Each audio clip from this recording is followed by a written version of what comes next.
You're crouched in a trench at 4 in the morning, mud soaking through your knees, and the cold air smells like wet earth and gun oil. Your rifle is slick in your hands, nobody is talking. An officer moves down the line, whispering the same order to every man. Stay behind the barrage. Not beside it, not ahead of it, behind it, close enough to touch it. You've rehearsed this for weeks on open ground behind the lines, walking in step behind a line of flags that stood in for shellfire. Now, there are no flags. Now it's real shells, real timing, real death falling in front of you on a schedule. Your watch says 3 minutes to 0. Around you, hundreds of men check their own watches, synced that morning to the second. Nobody wants to be the one who's early. Then the ground shakes, every gun behind you fires at once, and the sky turns white for a heartbeat. This is it. This is the barrage. A wall of shellfire lands 200 yards ahead, dirt and smoke rising higher than any building you've ever seen. You climb the ladder anyway. You start walking toward it. The noise is inside your chest now, not just your ears. Every explosion pushes air against your face like a hot hand.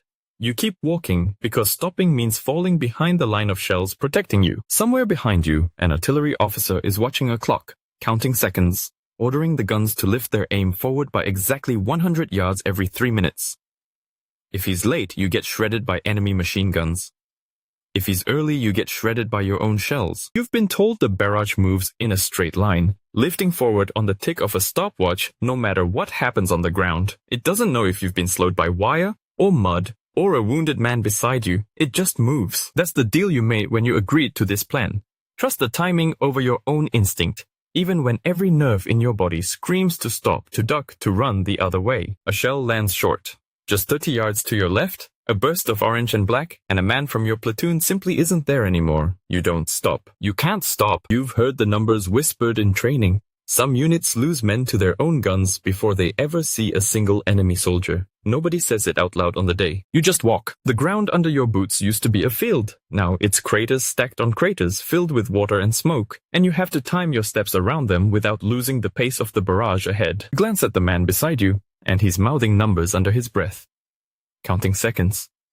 Counting the lift of the barrage in his head. Because if his watch breaks, he'll need something to trust. Then the barrage lifts, right on schedule, moving another 100 yards forward. For 3 seconds, the ground ahead of you is empty of fire. That's your window. That's when you run. You cross ground that, seconds ago, was being torn apart by shellfire. It's still smoking. It's still hot under your boots. And somewhere out there, past the smoke, enemy machine gunners are climbing back up to their positions. That's the entire terrifying logic of it. The barrage is supposed to keep their heads down until you're close enough to reach them before they can fire back. But close enough means you're only a few dozen yards behind explosions meant to kill. A whistle sounds somewhere down the line, a signal that a machine gun nest has opened up early, before the barrage even cleared it. 3 men near you drop into the mud, and this time, they don't get back up. You feel the decision forming in your gut before your mind even catches up. Push forward, faster, closer to your own barrage than you were trained to go, because the alternative is standing still in open ground while they reload. You close the gap. Shrapnel from your own guns hisses past your shoulder, close enough to feel the heat. It's a gamble every man beside you is making at the same moment, without a single word passed between you. Then you see them, grey shapes rising out of a trench ahead, stunned, some still covering their ears from the shelling. This is the moment the barrage bought you, and it lasts only seconds. You're in among them before they can raise a weapon. This is what all that walking was for.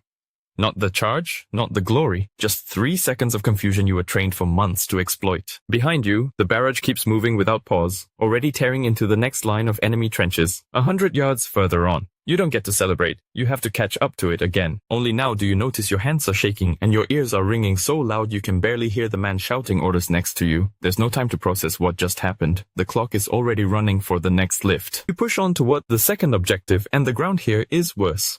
The shelling has been heavier, the craters deeper, and twice you have to help drag a wounded man clear of the barrage's path before it lifts again. That's when you understand the real math of this plan.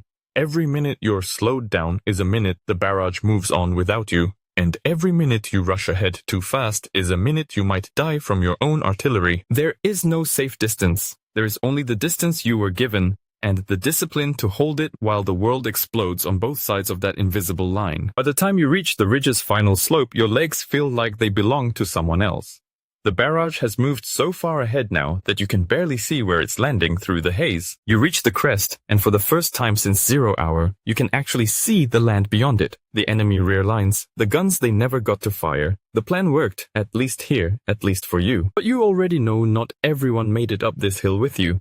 Somewhere behind in those craters and that smoke, men are still lying where the timing failed them, where a shell fell short, or a lift came late. You sit down on the wet ground for the first time in hours, and your hands still won't stop shaking.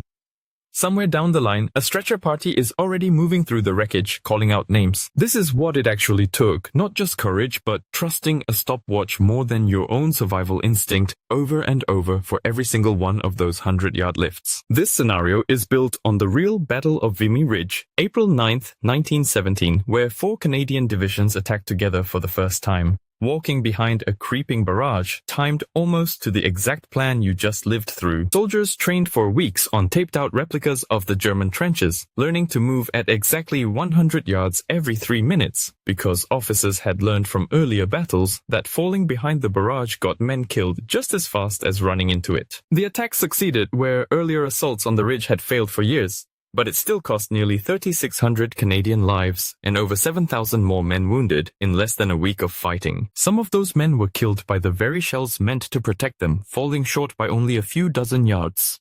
Could you have kept walking knowing that?